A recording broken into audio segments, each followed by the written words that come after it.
Appreciate it, man. Hey, man. I pull up on my boy today, man. You hear me? Hey, he the first nigga to give me something for my birthday, man. Man, you see what on got me, man? Word nigga, man. On my mother, man. Appreciate you, uncle, man.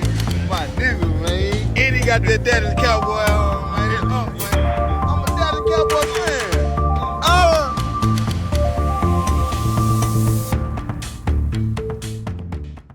Just 48 hours after being released from jail, a man returned to the woman he had lived with for 5 years and opened fire. That woman, Jacqueline Wilson, 32 years old, a devoted mother and the sole provider for her 4 young children. She did what so many victims of abuse have longed to do. She bravely walked away from a toxic relationship. But what she didn't expect was that this very decision would mark the tragic end of her life.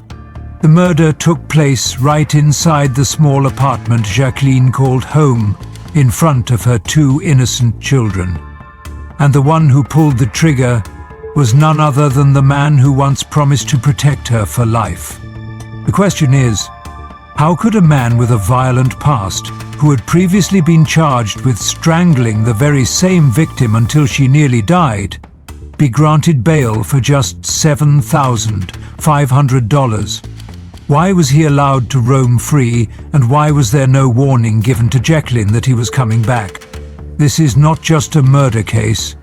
It is a heartbreaking example of how flaws in the justice system can and have stolen the lives of completely innocent people. And before we delve into the full story, we, the creators of this channel, would like to extend our deepest condolences to the family of Jacqueline Wilson, and we hope her soul may finally rest in peace. Welcome to Crimson Files, where we uncover true crime stories you probably haven't heard before. And we'd truly appreciate it if you enjoy our content and choose to support it. One small action: hit that like button and subscribe to our channel so we can notify you as soon as new videos drop. Now, let's dive into today's story. Jacqueline Wilson was born and raised in the vibrant city of Houston, Texas, a bustling urban landscape where even the smallest streets hold the biggest stories. To many, Jacqueline might have seemed like just another 32-year-old woman. But to those who knew her, she was light. She was the mother of 4 children, and to Jacqueline, being a mother wasn't just a responsibility, it was her life's purpose. The names of her children, Lance, Aaliyah, Jordan, and the youngest, Cash, were always spoken with undeniable pride. She cared for them not only with food and clothing, but with unwavering love, with hugs that calmed fears in the night, with early mornings making pancakes just in time for the school bus. Jacqueline's life revolved around her children and the community she called home. At the Willow Green Apartments, where the tragedy would later unfold, neighbors still recalled her radiant smile as she played outside with her kids, or the way she would strike up kind conversations just to check in or lend a helping hand. She organized community meetings, volunteered to hand out meals to the homeless. She wasn't wealthy, but she always found ways to spread love. The person most deeply connected to Jacqueline, aside from her children, was her mother, Denise Bibbs. A fellow single mom, Denise had raised Jacqueline with every ounce of strength and tenderness she had. She wasn't just a mother, she was Jacqueline's confidant, the safe place she always returned to when life grew heavy. The two spoke on the phone every night, chatting about the kids' schoolwork or the cracks slowly forming in Jacqueline's personal life. Denise once shared, whenever something made her sad, she wouldn't scream, she would just fall silent, and then come to me and ask, "Mum, do you think what I did was right?" It was this kind of gentle upbringing that shaped Jacqueline into a woman both resilient and deeply emotional. She never hid the pain she'd endured, but she never let it harden her. Jacqueline once told her mother, "I don't want my kids to see a broken mother. I want them to see a mother who stands tall, no matter what." And then, that same mother, who had given so much to help her daughter grow strong, would be forced to stand in a cold morgue, identifying her child's body after a senseless, unjust death. Jacqueline could have continued living, continued being a mother, a daughter, a friend, a neighbor everyone loved. But her life was cut short, not by fate, but by a system that failed to protect the vulnerable. At a time when Jacqueline was trying to find safety, seeking a shoulder to lean on as she raised 4 children on her own, hoping for a complete, loving home, a man named Howard Devon Ruffin entered her life like a sweet promise. At first he was thoughtful, knew how to make her feel loved. Surprise bouquets, gentle hugs, and what seemed like heartfelt promises. But over time, the mask fell. That 5-year relationship wasn't a journey of love. It was a maze of control, isolation, and intimidation. Little by little, Howard made Jacqueline lose pieces of herself. He didn't have to yell. A single look was enough to silence her. What started as harmless questions like, "Where are you going?" slowly turned into demands. "Check in, be home on time, don't talk to anyone." He cut off her connections with friends, erased her contact list. Slowly, he made her feel as if he was the only person left in her world. There were nights Jacqueline sat on her bed, phone in hand, wanting to call her mother, but put it away, not wanting to answer questions she couldn't explain. She wasn't weak, but when you're controlled every day, even strength begins to wear down. The violence reached its peak in June 2022. After an argument, sparked by Howard's jealousy over a message he suspected she sent to another man, he cornered Jacqueline in the bedroom and put both hands around her neck, choking her until she nearly passed out. She struggled desperately, the screams of her children echoing in the room. He only let go when she began to lose consciousness. Her throat was bruised, her voice hoarse, red marks still visible for days after. That time, for the first time, Jacqueline went to the police. A co-worker had seen the bruises and urged her to take action. She listened. The police filed a report. Ruffin was arrested. But just 3 days later, he was released on a $7,500 bond. No effective restraining order, no ankle monitor, no mandatory counseling. The justice system, meant to protect Jacqueline, swung open the door and let her abuser return as if nothing had happened. After the incident, Jacqueline withdrew. She tried to appear okay around her family, still smiled when her kids asked for bedtime stories. But deep down, she knew if she didn't leave Howard, it was only a matter of time before something worse happened. And she was right. In an ideal society, a woman who bravely stands up to report her abuser should be protected. But reality is far more brutal. For Jacqueline Wilson, the very legal system she once placed her hope in was the same one that unintentionally paved the way for her tragedy.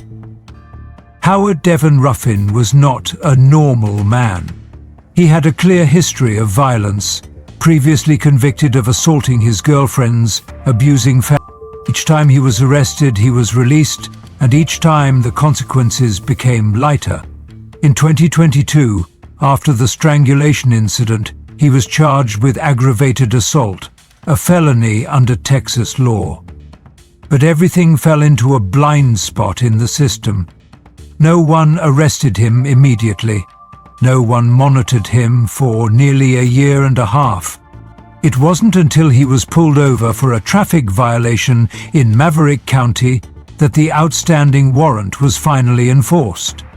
And that's when a fatal loophole emerged. In Maverick County, the court, unaware of the full extent of Ruffin's danger, granted him release on a $7,500 bond. A sum almost meaningless when compared to the value of a human life. But even worse, the system in Harris County, where Jacqueline lived and where the original complaint was filed, had no idea.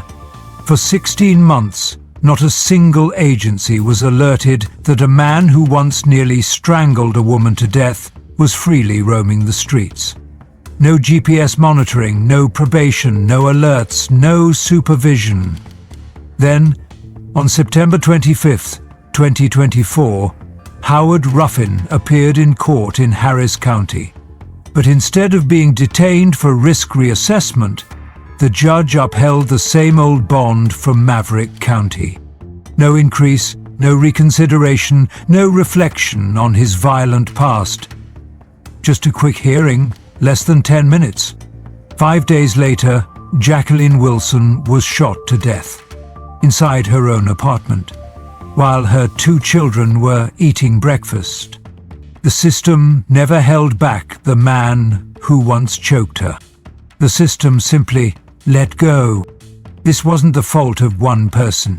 It was the result of a series of uncoordinated, careless, and irresponsible decisions across counties, across agencies.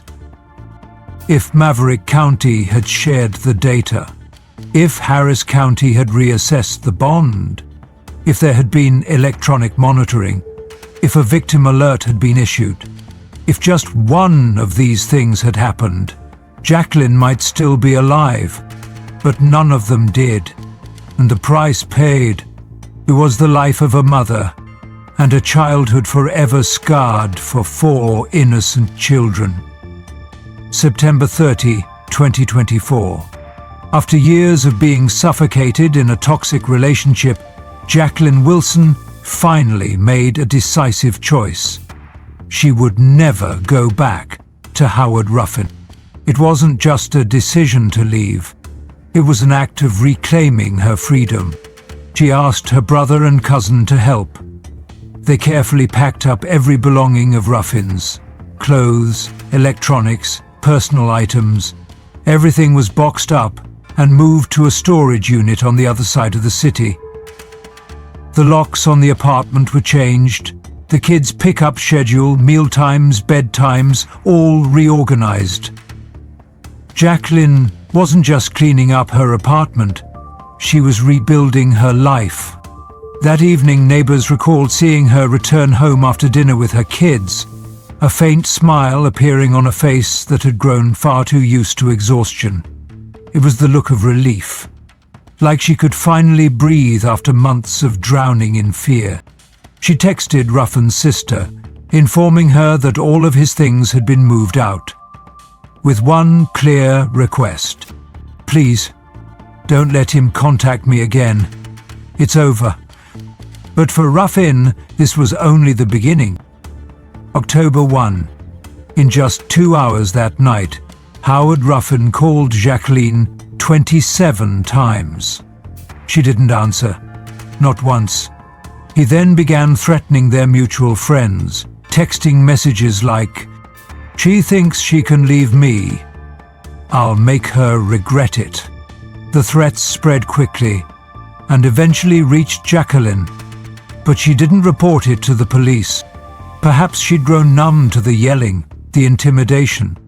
Perhaps she didn't believe this time would be any different. But this time it was. That night, a neighbor spotted Ruffin sitting in his car in the parking lot across from the apartment building, right where Jacqueline's children usually waited for the school bus. He sat there, motionless, eyes fixed on the building. No one knew what he was thinking, but his silence was more dangerous than any threat he'd ever spoken. Morning of October 2, 8 a.m. A seemingly ordinary day began for Jacqueline. She woke up early, prepared breakfast for her kids, helped the older ones with homework, and walked them to the bus stop. Her two youngest, a 7-year-old and a 4-year-old, were still at home. The apartment was quiet. Morning light streamed into the kitchen. The smell of toast lingered in the air. 8 a.m. A knock on the door. Jacqueline stepped out. Her voice called softly behind the door. "Who is it?" A man's voice responded, muffled but familiar. Seconds later, the door opened. The next 25 seconds were a nightmare. The doorbell camera recorded shouting, then 9 gunshots in rapid succession. Screams, chaos, the sound of footsteps, furniture crashing. Jacqueline's voice, desperate. "Please, not in front of the kids." But it was too late. She had been shot. Multiple times, inside the very home she had just reclaimed as her safe haven. Howard Ruffin walked out of the apartment with an eerie calm. He didn't run. He didn't cover his face. He looked straight into the hallway camera, then walked away. Inside, 2 children who had just witnessed the unthinkable stood, frozen. But the 7-year-old, in a moment of extraordinary bravery, grabbed their younger sibling, ran out, and knocked on a neighbor's door for help. Jacqueline Wilson died shortly after, before medics could arrive. She never got a second chance. No more mornings to kiss her children. No more days to live the life she had fought to protect. And all of it happened in just 48 hours. When the gunshots finally fell silent, the death of Jacqueline Wilson didn't just leave a void in the hearts of her loved ones. It awakened an entire community that had grown used to silently living in fear. The first neighbor to arrive at the scene that day was Linda Martinez, who lived directly across from apartment 224. Through chokeback tears, she recalled, "I heard frantic knocking, then a child screaming, 'My mum is hurt!' I opened the door and saw the little boy, 7 years old, clutching his younger brother's hand so tightly his knuckles had turned white. His eyes were red, panicked, not knowing what to do. I ran straight to Jackie's apartment, but it was already too late. What Linda and others witnessed inside the apartment would haunt them forever. 2 young children had watched their mother being murdered right in front of them. What they saw that morning will stay with them for the rest of their lives. At the same time, Denise Bibbs, Jacqueline's mother, was called to the scene to perform the unimaginable task no mother should ever face: to identify the body of her own daughter. "I never thought that moment would come," she said, her voice trembling. "She was the light of my life. When I arrived and saw the room, my legs gave out. They told me it was Howard Ruffin. I knew. I always knew. But I couldn't stop it." Her grief quickly turned to rage. Denise didn't just lose her daughter, she lost her faith in the legal system. In the days that followed, the Willow Green apartments turned into a place of mourning. Flowers, candles, and handwritten notes covered the front door of apartment 24.4. Residents gathered, many crying quietly, others simply standing in solemn remembrance. Domestic violence advocates began to speak out. Once again, the same questions returned, but this time louder, more urgent, more furious than ever before. How could a man with a known violent history like Howard Ruffin be released on a mere $7,500 bond? Why was he not monitored during the 16 months after posting bail? And worst of all, why was Harris County never informed that Ruffin had been released? At an impromptu candlelight vigil held in the courtyard of the complex, one neighbor held up a sign that read, "She did everything right, so why did the system get it so wrong?" Jacqueline Wilson's death isn't just a heartbreaking crime. It is a mirror reflecting the catastrophic failures in the systems meant to protect victims. Systems where even the bravest of women who finally choose to leave can still be killed by the man who once claimed to love them. And this time, it's not just Jacqueline who pays the price, but her 4 young children, who must now carry memories that no child should ever have to endure. This is not a random tragedy. This is a preventable catastrophe. The death of Jacqueline Wilson was not unforeseeable. It was the direct result of a series of poor decisions born from a legal system that has grown numb to silent cries for help. Howard Ruffin was no stranger. He was a familiar name in police records, with multiple domestic violence offenses. He had prior convictions. He had once been charged with strangling, an act that experts identify as the strongest indicator of future homicide risk. And yet, someone still signed off on his release with just a $7,500 bond. No monitoring, no warning to the victim, no tracking device, and worse, no one in Harris County even knew he was free. That wasn't a mistake, it was a systemic failure.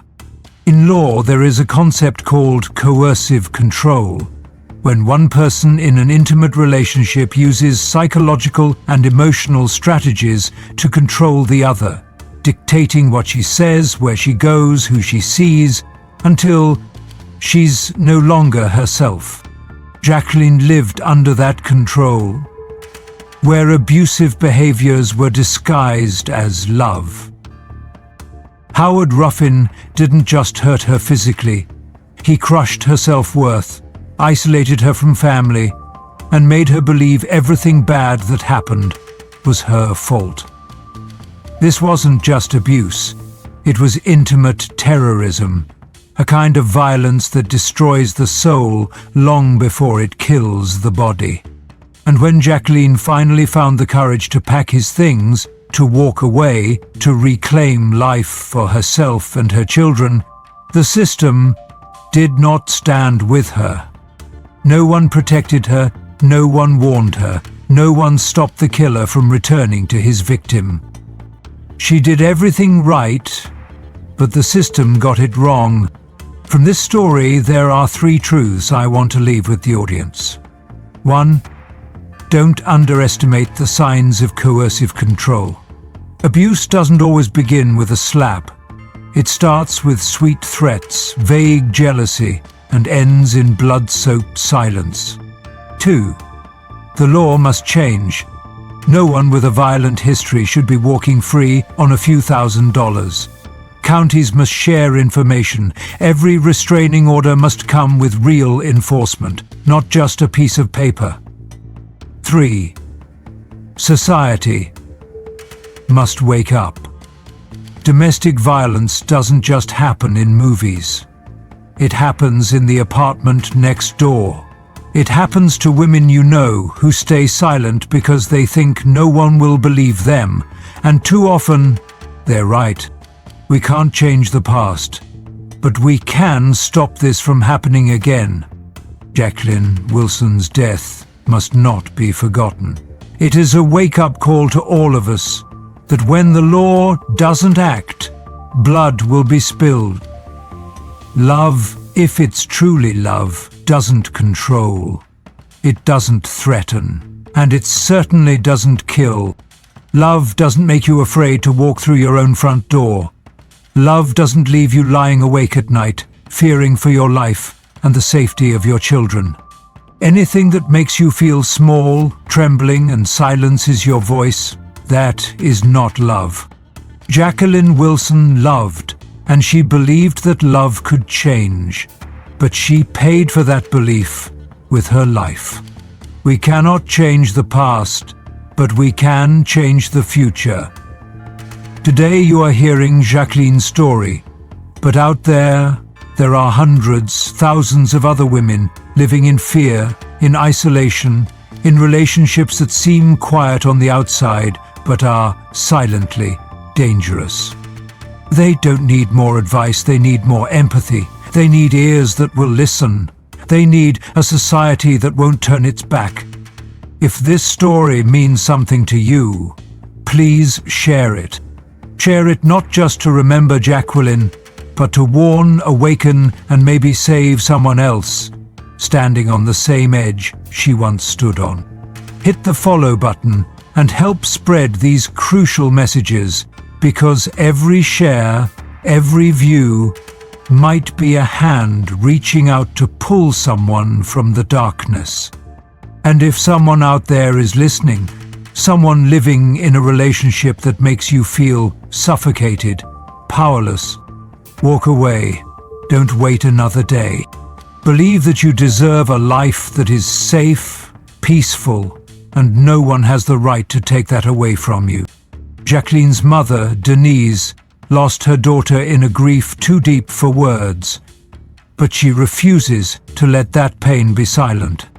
She said, "I will be at every court hearing, so he never forgets what he's done." A mother, a broken heart, but a spirit unshaken.